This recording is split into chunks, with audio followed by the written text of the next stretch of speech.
श्रीराम जय राम जय जय राम। नाम घेण्याचा निश्चय करावा। जे दृश्य असते ते आज ना उद्या नाश पावते। दृश्य हे स्वतंत्र नसते, भगवंताच्या अधीन असते। म्हणून जगात जी जी गोष्ट घडते ती ती भगवंताच्या इच्छेनेच घडते हे आपण ओळखावे। आपला देह दृश्यच आहे आणि त्याला चालविणारा भगवंत देहात आहे। त्याच्या अनुसंधानात राहण्याचा आपण प्रयत्न केला पाहिजे। हे अनुसंधान राहणे भगवंताच्या नामाने साधते। म्हणून तुम्ही सर्वांनी नाम घेण्याचा निश्चय करावा। आपले चित्त नामामध्ये गुंतले म्हणजे देहाला प्रारब्धाच्या स्वाधीन करता येते। ही युक्ती ज्याला साधली त्याला सुखदुःखाची बाधा उरली नाही। संतांना देखील त्यांचे प्रारब्ध भोगावे लागते, पण त्यांना देहबुद्धी नसल्याने भोगाचे सुखदुःख नाही। व्यवहाराच्या मार्गाने जात असताना भगवंताचे नाम कधी विसरू नये। आपल्या प्रयत्नाला जे फळ येईल ती भगवंताची इच्छा समजून जे पदरात पडेल त्यात समाधान मानावे। आपण प्रपंची लोक आहोत, म्हणून प्रपंचाला उचित असणारा प्रयत्न केल्या वाचून कधी राहू नये। पण प्रपंच हेच आपले सर्वस्व आहे असे न समजता त्यामध्ये भगवंताला विसरू नये। परमार्थाला सदाचरणाची फार जरुरी आहे। उगीच भलत्याच्या सांगण्याला भुलू नये आणि अनीती अधर्माच्या मार्गाला जाऊ नये। संत जे सांगतात त्याच्यावर विश्वास ठेवून मुखात नाम ठेवावे आणि सदाचरणाने वागून प्रपंच करावा। असे जो वागेल त्याचे कल्याण राम खात्रीने करील हे मी सर्वांना वचन देतो। बहुतेकांना प्रपंचासाठी देव पाहिजे असतो। खरोखर हे सर्व हिंगजिऱ्याचेच गिराहिक आहेत। देवासाठी देव पाहिजे असे म्हणणारा खरा कस्तुरीचा चाहता कोणी भेटत नाही। जो बरा होणार नाही अशा रोग्याला बरा करतो तो डॉक्टर खरा। अगदी विषयातल्या माणसांना सुद्धा जो बाहेर काढतो तो संत खरा। त्याच्याजवळ जाऊन नुसते मी शरण आलो आहे असे म्हटले तरी पुरे होते। हल्लीच्या आणि पूर्वीच्या प्रपंचात तसा फरक नाही। पण पूर्वी लोक देवाला विसरत नसत, अलीकडे ते जास्त संकुचित झाले आहेत। पूर्वी खेडेगावांमध्ये स्वाभाविकपणे एकमेकांच्या उपयोगी पडावे अशी बुद्धी असायची, पण आता काळ पालटला आहे। तुम्हा इतक्या लोकांना नामस्मरण करताना पाहून मला एक समाधान वाटते की मला जी गोष्ट आवडते ती इतक्या लोकांना आवडू लागली आहे। मी सांगितलेले तेवढे करीन असा निश्चय करा। कशाचीही काळजी करू नका। मी तुमचा भार घेतलेला आहे ही जाणीव ठेवून आनंदाने प्रपंच करा। श्रीराम जय राम जय जय राम। चैतन्यवाणी। भगवंताच्या नामाचा नाद लागला तर दुःखाची जाणीव कमी होईल। दुःखाची जाणीव नसल्यावर दुःख असले म्हणून बिघडले कुठे।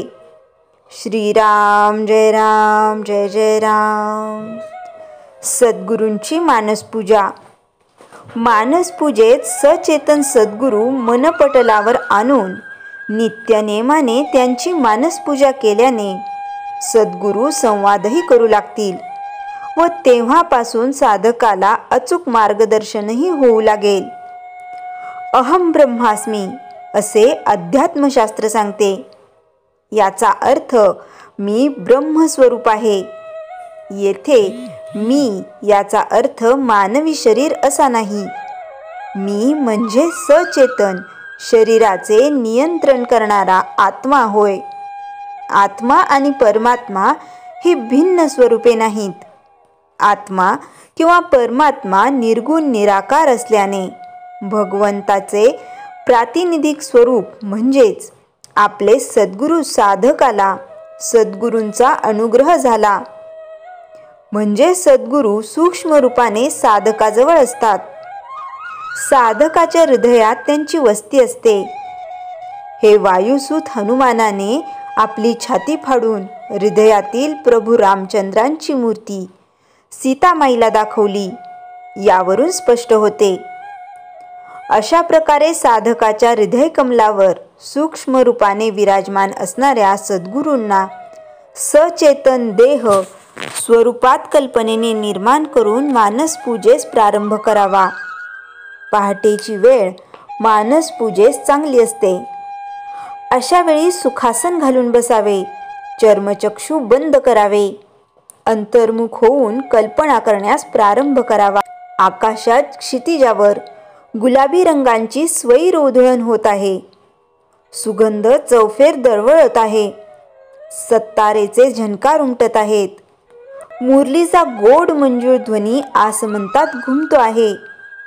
वेद घोषांचे मंद स्वर ऐकू येत आहेत. हृदयातील रक्तवर्ण कमळाच्या पाकळ्या हळूहळू उमलतात. प्रफुल्लित कमळाच्या मध्यभागी सद्गुरूंच्या तेजस्वी पादुकांचे दर्शन घडते. त्यानंतर सूक्ष्म रूपातून प्रकट होण्यासाठी सद्गुरूंना मनोमन प्रार्थना करावी. एक तेजाचा झोत हृदयातील पादुकांपासून निघेल आणि त्यामधून आपल्या समोर सद्गुरूंची सुहास्यवदन सगुण मूर्ती उभी राहील. सुस्वागतम असे म्हणून आपण आपल्या सद्गुरूंचे स्वागत करावे. त्यानंतर चंदनाचा पाट मांडून त्यावर उभे राहण्याची सद्गुरूंना विनंती करावी. ते पाटावर उभे राहिल्यानंतर त्यांच्या चरणकमलावर सुवर्ण कलशाने पाणी घालावे. त्यानंतर चांदीच्या वाटीतील दूध घालून पुन्हा पाणी घालावे. अशा प्रकारे पादप्रक्षालन झाल्यावर एक शुभ्र वस्त्राने चरणकमल पुसून त्यावर हळदी कुंकू व्हावे. सद्गुरूंच्या भाळी कुंकुम तिलक लावून सुवर्ण तबकातील रुपेरी निरांजनाच्या ज्योतींनी पंचारती ओवाळावी. आपल्या घरातील मखमली मंचकावर विश्रांती घेण्यासाठी सद्गुरूंना प्रार्थना करावी. थोड्या विश्रांतीनंतर त्यांच्या अंगातील कफनी काढून ठेवावी. गळ्यातील तुळशीमाळा, कुबडी आणि स्मरणी बाजूस काढून ठेवावी. कौपिनधारी सद्गुरूंना स्नानगृहात घेऊन जावे. तेथे सुवर्णाच्या चौरंगावर बसवावे. चांदीच्या वाटेतील सुगंधी तेल सद्गुरूंच्या सर्वांगावर हळूवार लावावे. रुप्याच्या गंगाळ्यातील गंगोदक सुवर्ण कलशात घेऊन सद्गुरूंना अभ्यंग स्नान घालावे. त्यानंतर सर्वांगास उटणे लावून पुन्हा गंगोदक घालावे. स्नानानंतर स्वच्छ आणि शुभ्र वस्त्राने सद्गुरूंचे सर्वांग पुसून घ्यावे. नवी कौपीन बदलण्यास द्यावी. नंतर पुन्हा मखमली मंचकावर बसण्यास विनंती करावी. त्यांना भरजरी कफनी घालावी. गळ्यात तुळशीमाळा घालाव्या. हातात कुबडी स्मरणी द्यावी. त्यानंतर रत्नजडीत सिंहासनावर सद्गुरूंना आणून बसवावे. चरणकमल ठेवण्यास सिंहासनापुढे शिशवीचा चौरंग ठेवावा. जैसा शोभे राजा रघुवीर असे भासले पाहिजे. त्यानंतर पाद्यपूजेची अनुज्ञा घेऊन पाद्यपूजेस आरंभ करावा.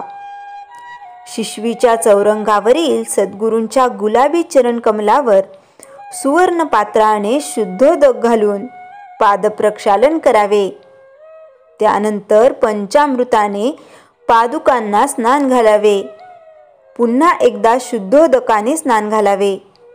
नंतर चरणकमलावर अत्तर लेपन करावे. शेवटी आणखी एकदा उष्णोदकाने पादुकांना स्नान घालून शुभ्र चरणकमल पुसून घ्यावेत. त्यानंतर स्वास्तिक चिन्हांकित चंदन गंधलेपन करावे. सद्गुरूंच्या भाळी उभे गंधलेपन करून मध्यभागी बुक्क्याचा टिळा लावावा. दोन्ही नेत्रांच्या बाजूस गंधाच्या मुद्रिका लावून घ्याव्या. सद्गुरूंच्या गळ्यामध्ये जाईजुईच्या शुभ्र फुलांचा सुंदर पुष्पहार अर्पण करावा. दोन्ही हातांच्या मनगटावर छोटे गजरे घालावेत. नंतर पादुकांवर विविध सुवर्ण अलंकार घालावेत. पादुका तुळशी हाराने सुशोभित करून शेवंती, चंपक, गुलाब पुष्पे अर्पण करावीत. शेवटी अष्टबाहू प्रतीक अष्टदल कमळ वाहावे. अक्षदा, हळद कुंकू वाहून घ्यावे. अहंकार रूपी धूप घालावा. निराभिमानी बोधवृत्तीच्या तेजाची निरांजने लावून घ्यावी. सद्गुरूंना शिऱ्याचा नैवेद्य दाखवून रुपेरी पात्रांतून केशर वेलदोडे मिश्रित दुग्ध प्राशन करण्यास द्यावे. शेवटी तेजाने तेजाची आरती करावी. पूजेने नटलेल्या शांत, सुंदर आणि तेजस्वी सद्गुरूंच्या मूर्तीचे अवलोकन करून साष्टांग दंडवत घालावे. सिंहासनारूढ सद्गुरूंसमोर हात जोडून उभे राहावे. शरणागतीकरिता आत्मकथन करावे. आत्मकथनात एक दिवसातील आपल्या जीवनातील घडलेल्या बऱ्या वाईट घटनांचे कथन करावे. चुकल्या मुकल्या गोष्टींबद्दल क्षमायाचना करावी. त्यानंतर सद्गुरूंना भोजनासाठी भोजनगृहात घेऊन जावे. भोजनगृहात पाट रांगोळ्या घातल्या आहेत. अगरबत्तीचा सुगंध दरवळत आहे. चंदनी पाटावर सद्गुरूंना विराजमान करावे. चांदीच्या ताटात सोन्याच्या वाट्यांतून सर्व भोज्य पदार्थ वाढले आहेत. सद्गुरूंना भोजनास प्रारंभ करण्याची विनंती करावी. खाऊन होताच रुपेरी पात्रांतून गार पाणी पिण्यासाठी द्यावे. भोजनोत्तर तांबूल द्यावा. आता आपल्या सद्गुरूंना स्थूल रूपातून सूक्ष्म रूपात हृदय कमलावर विराजमान होण्यासाठी विनवणी करावी. सद्गुरूंच्या सगुण रूपामधून एक प्रकाश शलाका निर्माण होईल आणि आपल्या हृदयात प्रवेश करील. सद्गुरूचे सगुण रूप अदृश्य होईल, पण हृदयातील रक्तवर्ण कमळावर सद्गुरूंचा सतेज पाजुका दिसतील. त्यांचे दर्शन घ्यावे. हळूहळू कमळाच्या पाकळ्या मिटू लागतील. शेवटी जागेपणीच पाहत असलेल्या मानसपूजेच्या स्वप्नातून आपण भानावर येऊ. अशी मानसपूजा फारच लवकर संपल्याचे आपल्याला हुरहुर वाटल्यास आपण मानसपूजेत रमलो आहोतो असे समजावे. सद्गुरूंना मानसपूजा फार आवडते. प्रत्येक साधकाने रोज मानसपूजा करावी. साधकाच्या दैवतालाही भक्ताकडे येण्याची ओढ लागते.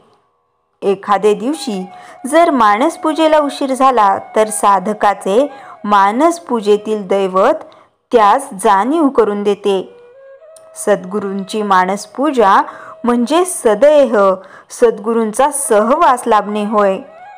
सगुणोपासनेचा हा कळस आहे. साधक परिवारावरून श्रीराम जय राम जय जय राम. जयाच्या जनी जन्मनामार्थ झाला. जयाने सदा वासनामात केला. जयाच्या मुखी सर्वदा नाम कीर्ती. नमस्कार तया ब्रह्मचैतन्य मूर्ती. श्रीराम जय राम जय जय राम. जानकी जीवन स्मरण जय जय राम.